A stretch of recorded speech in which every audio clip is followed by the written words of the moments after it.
Really got to try on that left-hand side. What happened? But I've gone up and over and bloody head over biscuit. It wasn't enough stability there for myself, but no, I was busting for a bit of meat this game. It didn't seem to work out.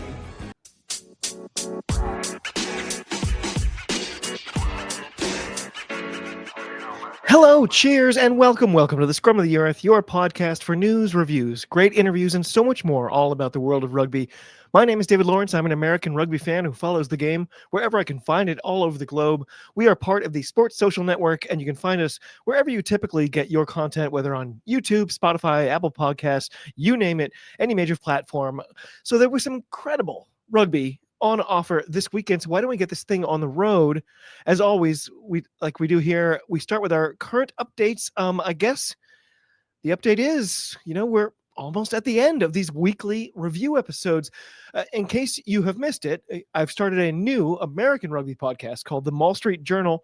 So I'll be concentrating on that for sort of the weekly basis. But meanwhile, the Scrum of the Earth will still be here for, bonus episodes, interviews, lots of other stuff that we're kind of scheming up right now, in fact. So fear not, we're not going away. We're just changing this a little bit.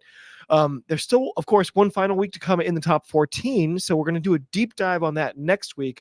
But, for what's coming after that, give us a follow on the old Blue Sky to find out. So that brings us, of course, to our reviews. We're almost at the end of a very long stretch of rugby. Last weekend, the URC and the Prem both wrapped up. This weekend, we had the Super Rugby final and the top 14 semis. We also had the semi-friendly between the Lions and Argentina, a game I thoroughly enjoyed, by the way, but we're going to save Lion stuff for a special episode or maybe even a mini-series. We will see about that. So starting with the Super Rugby final, it was the third consecutive final to be played by the top two teams in the competitions we cover here, by the way.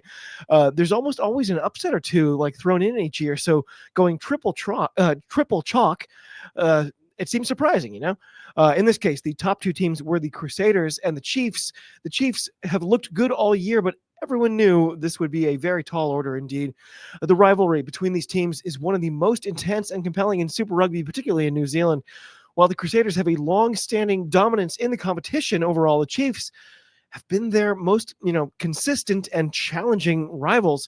They played each other 51 times, and in that history, the Crusaders lead the head-to-head with 29 wins to the Chiefs' 22, which obviously shows a lot of competitive balance, with a significant number of those games also, being incredibly close, 22 games decided by 7 points or less.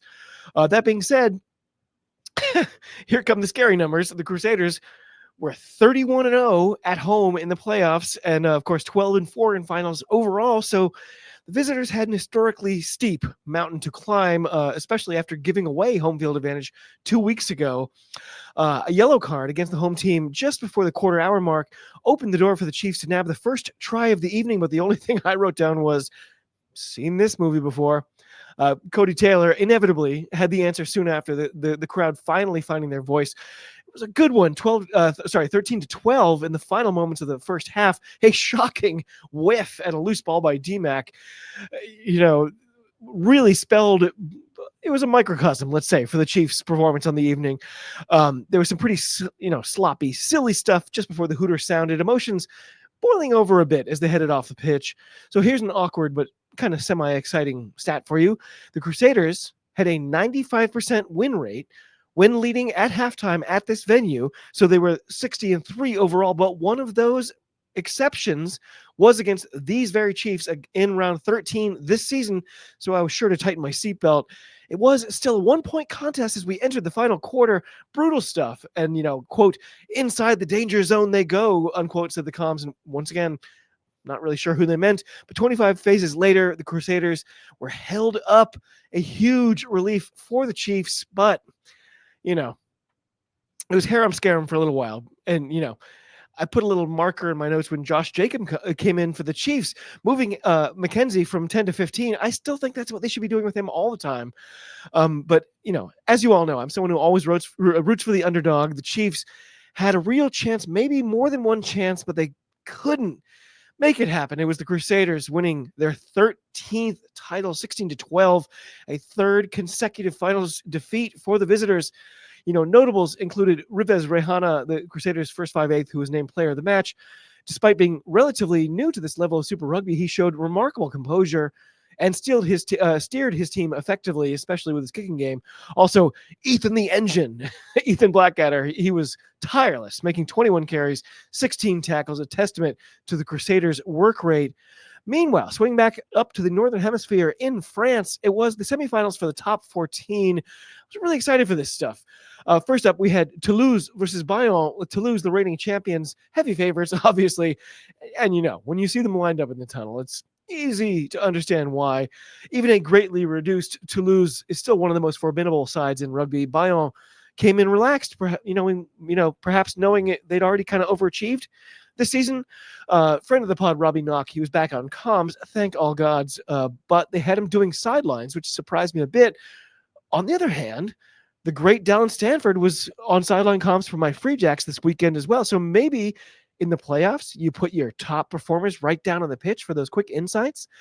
Anyway, the comms were surprised. I should say none of the comms were surprised to announce that Ramos had leveled the score at 3 around the 8-minute mark. After that, to me, Bayonne, they looked pumped up, but they also looked nervous, both of which kind of, made a lot of sense to me.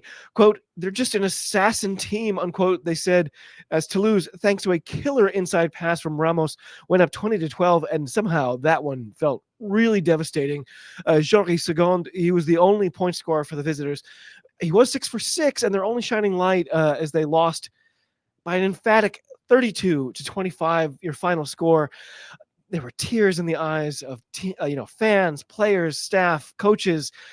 It was an end to an incredible run for a team that was in the Pro de Deux just 4 seasons ago. Amazing stuff, and they should really be proud in Bayonne. Of course, then, I was very excited for UBB versus Toulon. I had a feeling it was going to be a really exciting contest. The atmosphere was off the charts, including a nice, component of traveling fans who the comm said did like an impromptu mini version of the Pilu Pilu, which didn't make it to the broadcast, unfortunately.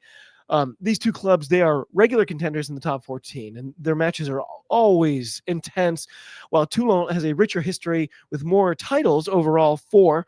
Bordeaux-Bègles, they have emerged as a significant force in recent years, as we all know. As far as the actual game, Bordeaux, they really looked to be in control for most of the way. Toulon, they were their own worst enemy. The comms grew increasingly frustrated with their mistakes and handling errors, pointing to their maladresse, clumsiness or awkwardness, and it was hard to disagree.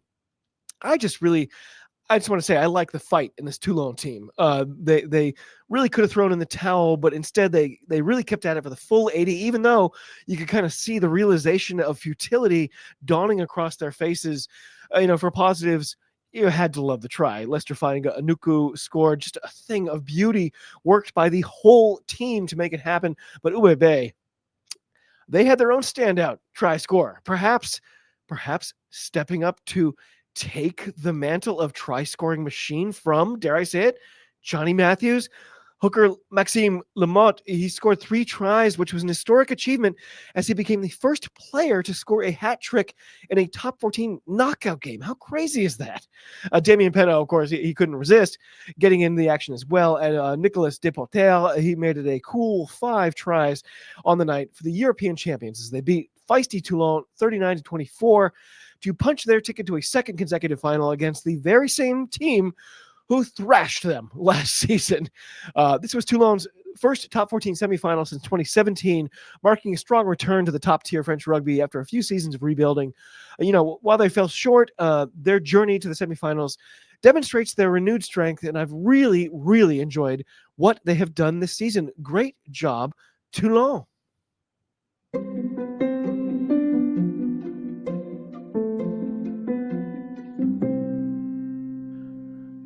Well, by the music, you'll know it's time for this week's Diamond in the Ruck. By the music, you'll know it's time for this week's Diamond in the Ruck. And this week, the award goes to, of course, Maxime Lamotte. Monsieur Lamotte, Your record-setting performance set up the replay final we've all been dying for all season, and your handling and overall shiftiness really, made a difference in a huge win. Your 3 tries were huge, but it was your presence on defense that made the biggest difference. Maxime Lamont, congratulations to you, for you are this week's Diamond in the Ruck winner. Well done, sir. Okay, that of course brings us to our reviews and previews.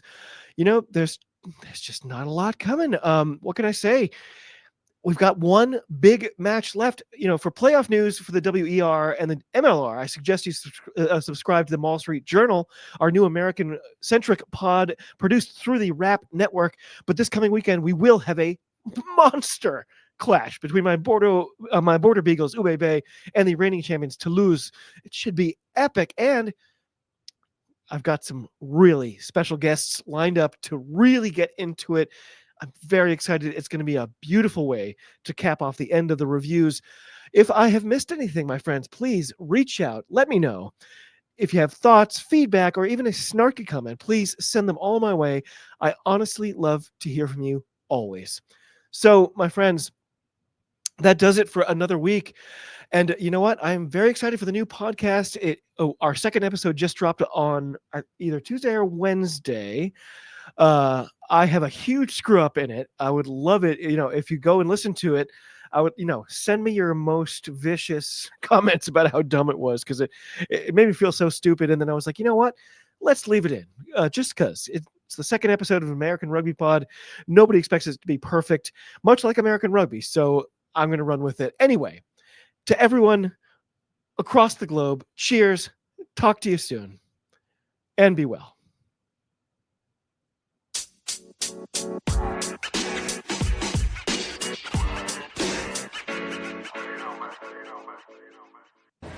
It gives me great pleasure to be here today. Oh, it does, neat.